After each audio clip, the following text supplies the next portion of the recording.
Welcome back, everybody. We are looking at the 2007 BC AP exam. Question number 4 from the FRQ is number 52 in our prep book. Relatively straightforward FRQ here. It would otherwise be an AB worthy FRQ, except for part C. That part's going to give us a little bit of heartburn. So let's see if we can't BC this thing into submission. Part A, straightforward. Write an equation for a tangent line of f at e comma 2. Not bad. So I'm going to go ahead and just say, all right, y minus 2 is equal to some kind of x minus e. And all we need is a slope. And how do we find slope? We take the derivative, except this time, because the derivative is already given to us.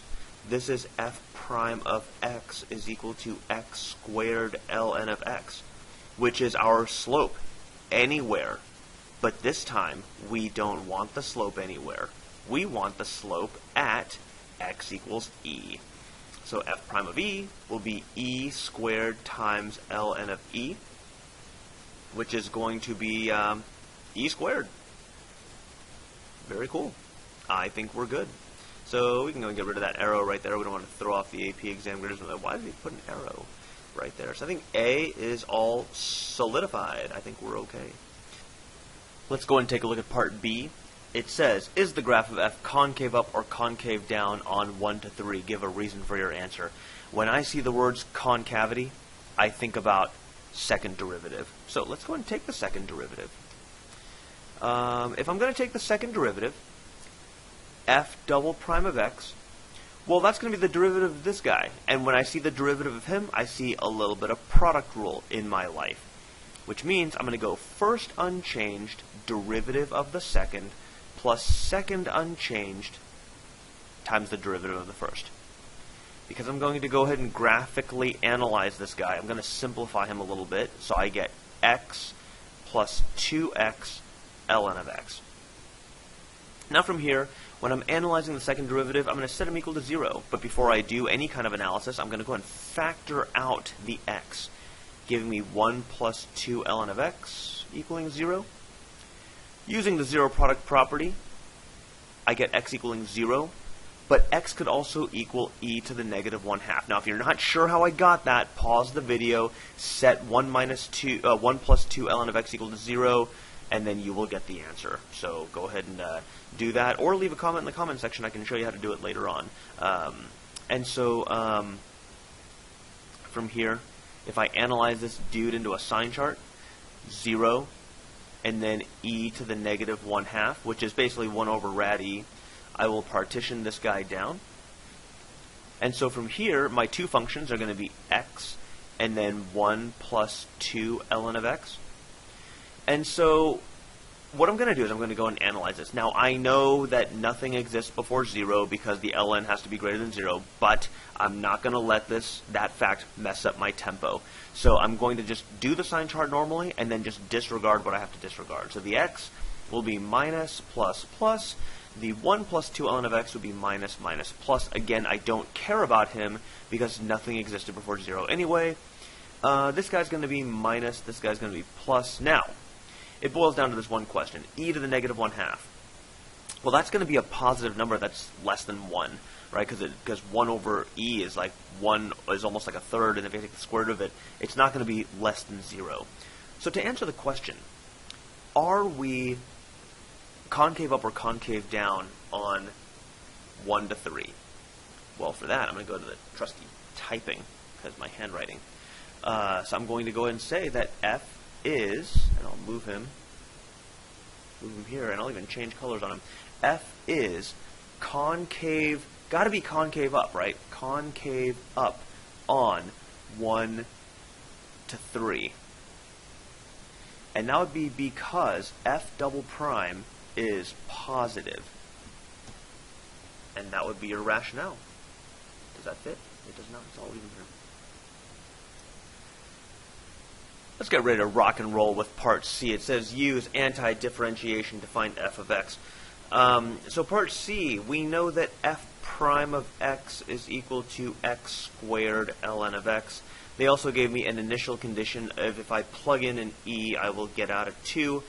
we will use this information to solve for C. All right, and so it's almost like a diffeq, but it's not really structured the same way a typical diffeq question would be structured. But at the end of the day, please understand, our answer should not have a plus C in it. If we do, we will end up losing points on this thing. And they weren't super clear about that either. They kind of threw this in there, but they didn't really say to find a particular solution. But we can infer, and we will know that that's what they want. Okay, so I see two functions that are being multiplied, and I've got to integrate them, and they have no relationship to each other. So the only other option is not a u sub. The only other option is that they could be integration by parts. So I'm looking at u equaling something, du equaling something, dv equaling something, and v equaling something. So what's u? U is typically the thing that when you derive it, it doesn't become worse, and so I'm thinking it's ln of x. And I could be wrong, but it's okay. If we're wrong, we always backtrack and we fix it. And so the dv and the v did get a little bit worse, but we can handle that. I think that's going to be okay. So when I go to set this dude up, I'm going to go ahead and get x cubed over 3 ln of x, right? Because it's u times v minus the integral of v, which is going to be x cubed over 3 du, which is 1 over x dx. And there should be a dx right there. Now, typically, when you get the thing inside the integral to start canceling, it means you've done a good. So let's just roll with that. Ln of x minus, I'm going to call him 1/3 on the outside. I like kicking out constants. You guys know me well enough by now. Dx here. So let's just integrate this guy. I got x cubed over 3 ln of x minus, this is going to become x cubed over 3 times 1/3 plus c, and that's going to equal y. So now we're going to use this initial condition to go and solve for c. We can do that. So I'm going to go ahead and say that 2 is equal to e cubed over 3 ln of e minus 1/9 e cubed plus c. Ln of e is going to be 1, so he's gone. So I'm going to say 2 equals, I'm going to get a common denominator between them, so it'll be 3e cubed over 9 minus e cubed over 9 plus c. So I get 2 equaling 2e cubed over 9 plus c, which means c equals 2 minus 2e cubed over 9. So the final equation, when all of this is done, is that f of x or y will equal what we had before, which is x cubed over 3 ln of x minus x cubed over 9 plus 2, scroll over just a little bit here, minus 2e cubed over 9. And that wraps up this FRQ. So hopefully you guys are doing well.